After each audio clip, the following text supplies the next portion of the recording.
Seperti firman Tuhan katakan, jika engkau makan atau jika engkau minum atau jika engkau melakukan sesuatu yang lain, lakukanlah semuanya itu untuk kemuliaan Allah.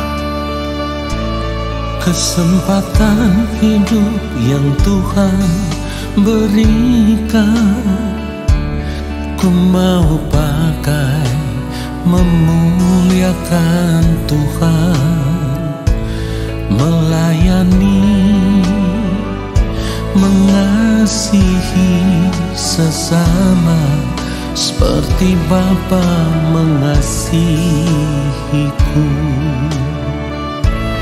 Kesempatan hidup yang Tuhan berikan, Katakan, ku mau pakai memuliakan Tuhan, melayani, mengasihi sesama seperti Bapa mengasihiku. Di sisa umur hidupku, selama ku masih kuat, apapun yang ku mau menyenangkanmu, ku mau menyenangkanmu, menjadi roti terpecah, menjadi anggur tercurah, menjadi berkat bagi sesama.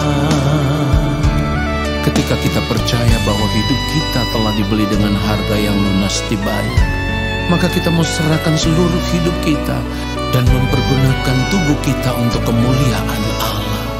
Katakan, kesempatan hidup. Kesempatan hidup yang Tuhan berikan, ku mau pakai memuliakan Tuhan. Katakan, melayani, mengasihi Haleluya, seperti Bapa mengasihiku. Di sisa umur hidupku, selama ku masih kuat, apapun yang ku perbuat, ku mau menyenangkanmu, menjadi roti terpecah, menjadi anggur tercurah, menjadi berkat bagi sesama. Kita mau katakan sekali lagi, di sisa umur hidupku, selama ku masih kuat, apapun yang ku perbuat, katakan, ku mau menyenangkanmu, menjadi roti terpecah, menjadi anggur tercurah, menjadi berkat bagi sesama, menjadi berkat bagi sesama, menjadi berkat bagi sesama. Biarlah segala hormat dan kemuliaan hanya bagi Tuhan saja. Haleluya.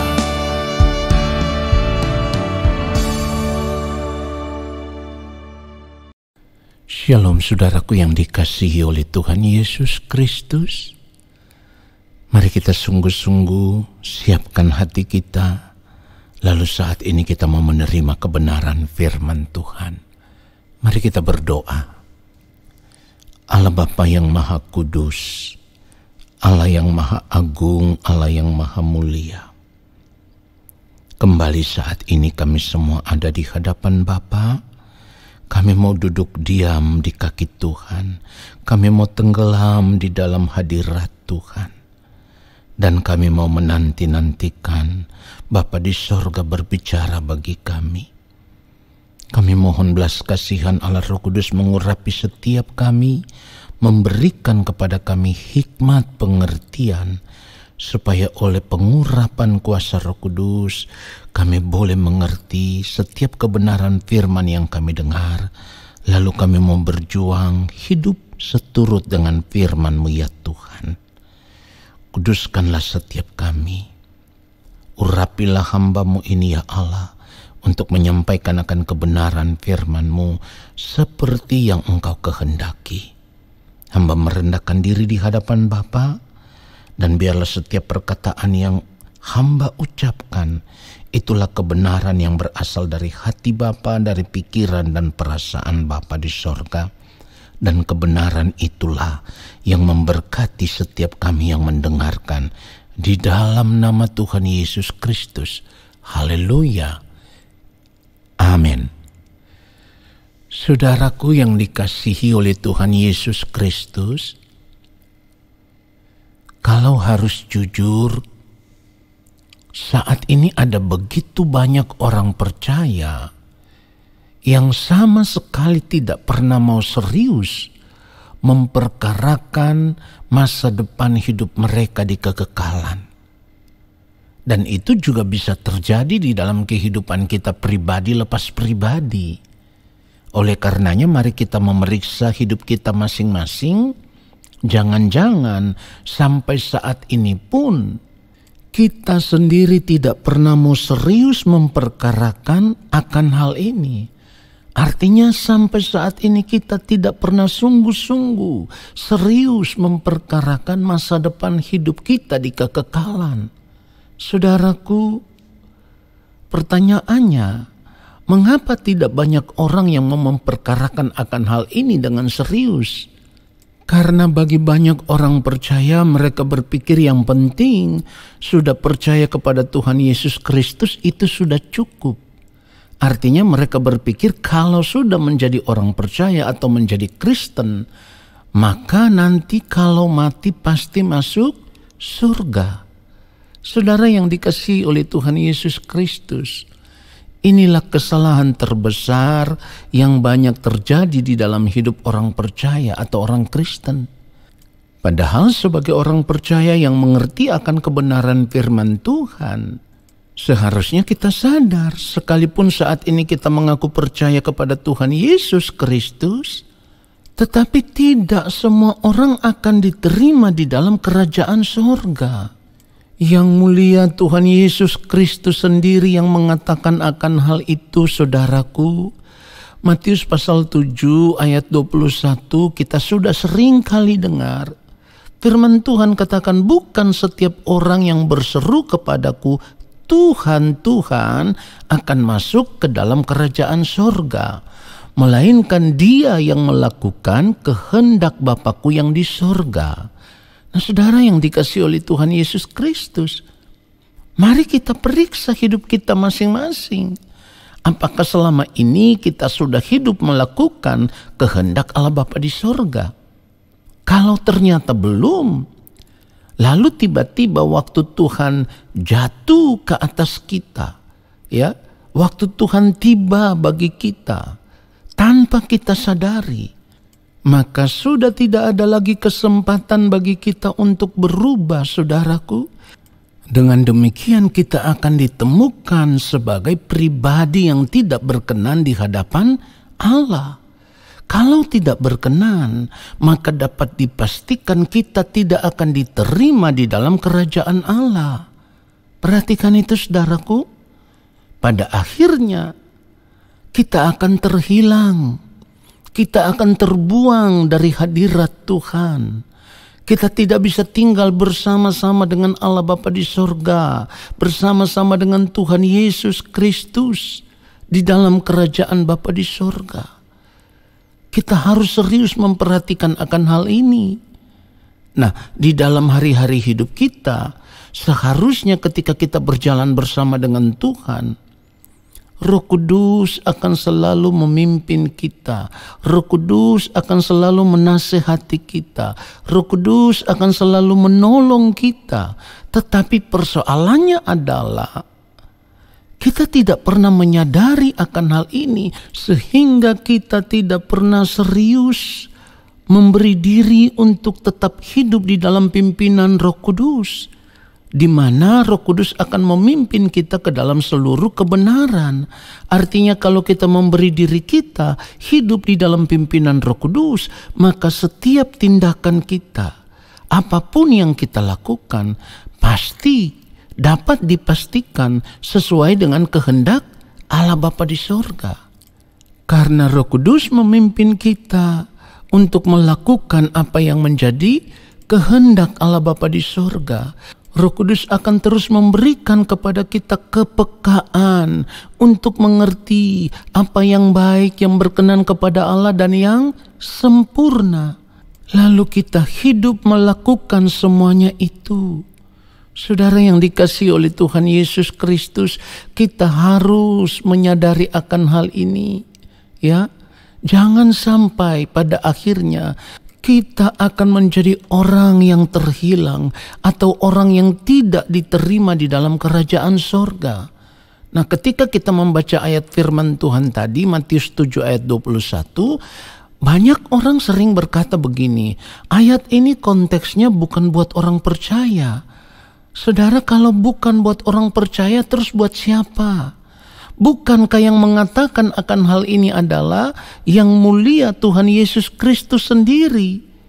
Jika bukan buat orang percaya, maka mari kita pastikan, kalau kita membaca selanjutnya Matius 7 ayat 22, firman Tuhan katakan, pada hari terakhir banyak orang akan berseru kepadaku, Tuhan, Tuhan, bukankah kami bernubuat demi namamu dan mengusir setan demi namamu dan mengadakan banyak mujizat demi namamu juga? Saudara yang dikasihi oleh Tuhan Yesus Kristus, dari kebenaran firman Tuhan ini seharusnya kita tahu bahwa yang seringkali bernubuat, yang seringkali mengusir setan dengan menggunakan nama Yesus, atau yang seringkali mengadakan mujizat dengan menggunakan nama Yesus, bukankah semua itu adalah orang percaya? Perhatikan itu saudaraku. Bukankah semua itu adalah orang-orang yang sudah percaya kepada Allah di dalam Tuhan Yesus Kristus? Bukankah itu adalah orang-orang yang sudah melayani Tuhan? Lalu mengapa kita harus menolak apa yang dikatakan oleh Tuhan Yesus dengan berkata, ayat ini konteksnya bukan untuk orang percaya? Saudaraku, kalau di dalam ayat 22 sudah jelas bagi kita bahwa yang bernubuat, yang mengusir setan dan mengadakan banyak mujizat dengan menggunakan nama Tuhan Yesus, itu adalah orang-orang percaya atau orang-orang yang sudah melayani Tuhan. Maka mari kita lihat di dalam ayat 23, Matius 7 ayat 23, firman Tuhan katakan begini, pada waktu itulah aku akan berterus terang kepada mereka dan berkata, aku tidak pernah mengenal kamu. Enyahlah daripadaku, kamu sekalian pembuat kejahatan. Saudara yang dikasihi oleh Tuhan Yesus Kristus, kebenaran firman Tuhan ini seharusnya membuat kita gentar. Seharusnya membuat kita sadar bahwa pada akhirnya tidak semua orang percaya bisa diterima di dalam kerajaan Allah. Kenapa demikian? Karena mereka tidak hidup melakukan apa yang menjadi kehendak Allah. Nah, pertanyaannya sekarang, kalau firman Tuhan katakan pada waktu itulah, waktu yang mana? Sekali lagi, pada waktu itulah, waktu yang mana? Jelas sekali bahwa waktu yang dimaksudkan di sini adalah waktu di mana kita berdiri di hadapan pengadilan Kristus.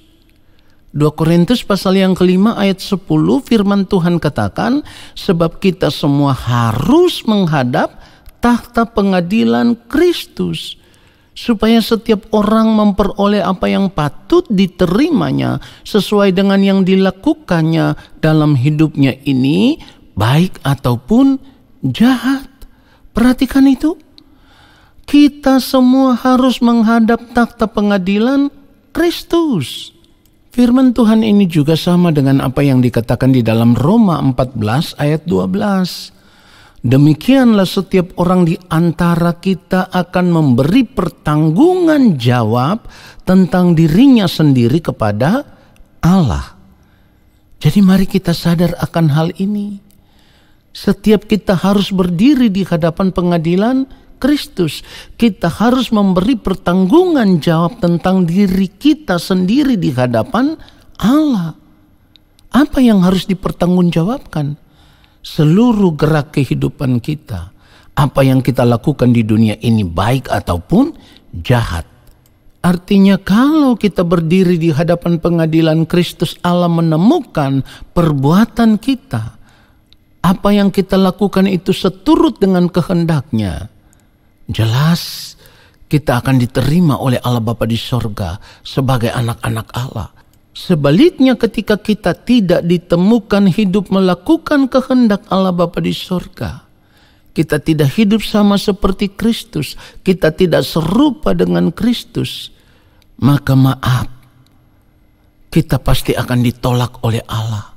Allah akan berterus terang dan berkata, aku tidak pernah mengenal kamu, enyahlah daripadaku, kamu sekalian pembuat kejahatan. Saudaraku, seharusnya firman Tuhan ini membuat kita benar-benar serius memeriksa hidup kita, memeriksa diri kita. Lalu kita mau memakai kesempatan hidup saat ini untuk berubah sebelum terlambat. Sebelum waktu Tuhan jatuh ke atas kita dengan tiba-tiba, baru kita menyesal, tetapi sudah terlambat. Biarlah kebenaran firman Tuhan ini menyadarkan kita semua. Jika kita tidak mau terhilang dari hadapan Tuhan, jika kita tidak mau ditolak dari hadapan Tuhan, kita harus mengambil keputusan untuk berubah saat ini. Sekali lagi saya katakan, saat ini, detik ini, kita harus mengambil keputusan untuk berubah. Tuhan Yesus memberkati kita semua. Amin. Saudara, mari kita angkat tangan di hadapan Allah Bapa di sorga dan kita akan menerima berkat-Nya. Bapa yang Maha Kudus, Allah yang Maha Mulia, terima kasih untuk kebenaran firman-Mu yang sudah menyadarkan kami. Dan kami harus mengambil keputusan di sepanjang waktu hidup kami yang masih tersisa. Kami mau berjuang untuk hidup, melakukan apa yang menjadi kehendak-Mu ya Allah.